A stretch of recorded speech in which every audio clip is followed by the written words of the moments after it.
নমস্কার বন্ধুরা, news today চ্যানেলে আপনাদের সবাইকে স্বাগত। আইপিএল মিনি অকশনের আগে বড় সুখবর, অধিনায়কের পথে বসতে চলেছে এবার কেকেআর এর তারকা ক্রিকেটার।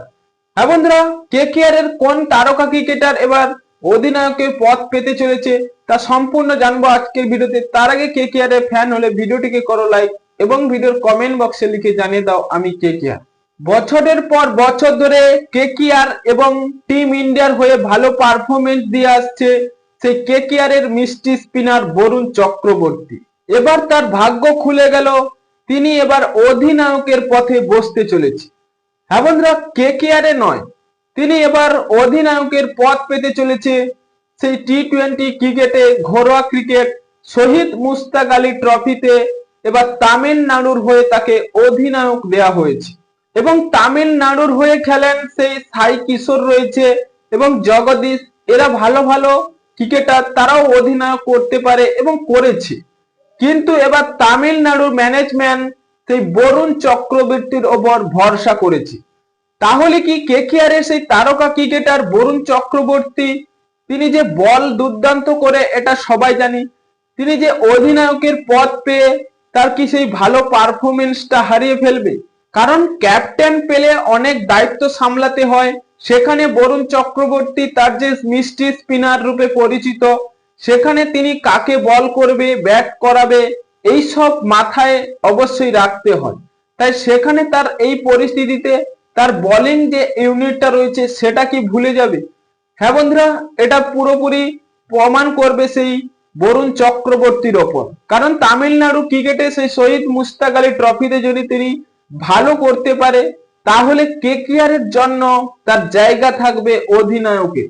কারণ তুমি যদি ঘরোয়া ক্রিকেটে ভালো পারফরমেন্স দেখাও, তাহলে তোমাকে আইপিএল এই লিগগুলিতে অবশ্যই তোমাকে দেওয়ার চান্স দেবে কেকেআর ম্যানেজমেন্ট। কারণ আজিঙ্কে রাহানেকে দিয়ে আমরা দেখেছি সেই 2025 সালে সে জঘন্য পারফরমেন্স।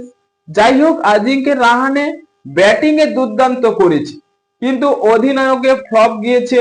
এবার কেকেআর 2026 সালে মিনি অকশন থেকে কোনো ভালো ক্রিকেটারকে আনতে হবে এবং ক্যাপ্টেন্সি করবে, ওপেনিং এবং উইকেট কিপিং। এই সব সমস্যা যদি মেটাতে পারে কেকেআর, তাহলে 2026 সালে অবশ্যই চ্যাম্পিয়নের দিকে এগোবে। কারণ 16ই ডিসেম্বর শুরু হতে চলেছে সেই আবুধাবিতে মিনি অকশনের আসর। সেখানে কেকেআর এর পার্সও অনেক রয়েছে, প্রায় 65 থেকে 70 কোটি টাকা। এই পার্স নিয়ে ভালো ক্রিকেটারদের আনতে হবে। কিন্তু শোনা যাচ্ছে সেই পাতি রানাকে কেকেআর টার্গেট করছে বোলিং অ্যাটাকে।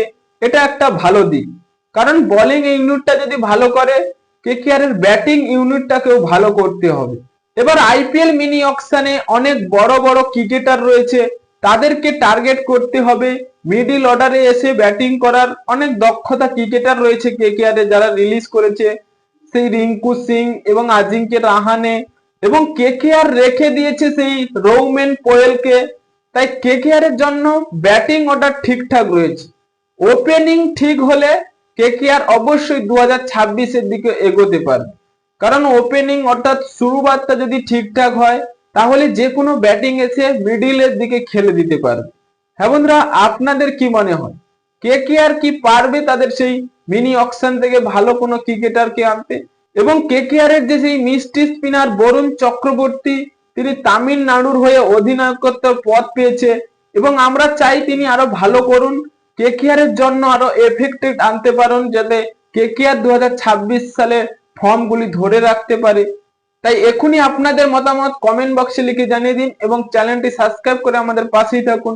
ভিডিওটি শেষ পর্যন্ত দেখার জন্য আপনাকে অসংখ্য ধন্যবাদ।